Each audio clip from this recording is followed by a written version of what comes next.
Isinapubliko ng award-winning kapamilya actress na si Jody Santa Maria, na hanggang ngayon ay hindi pa rin niya sinusukuan ang pag-ibig.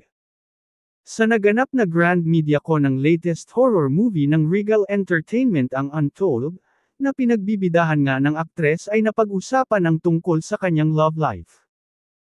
Ito'y dahil na rin sa nakakaintrigang pahayag ng co-star ni Jody sa Untold na si Miss Gloria Diaz na inilarawan siya bilang woman in love, nang magbigay sila ng paunang mensahe sa press.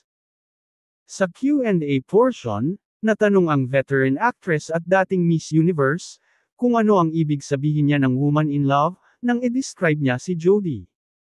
"She's in love with her work, with our movie," ang sagot ng veterana at premyadong aktres. Nang piliting mag-explain, nag-dialogue na lang siya ng, "She will share it."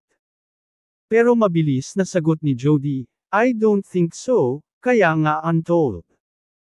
Hanggang ngayon ay hindi pa rin diretsahang kinukumpirma o dine-deny ni Jody ang tungkol sa rumored relationship nila ng aktor na si Raymart Santiago.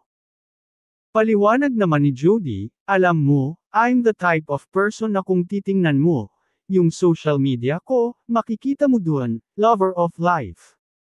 I am in love with life in general.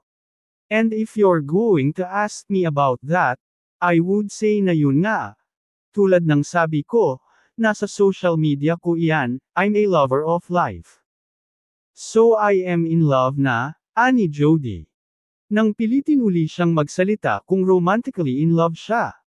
Aniya, "I was asked that question before, and I've also answered that question before." Napaka-importante ng love in all aspect.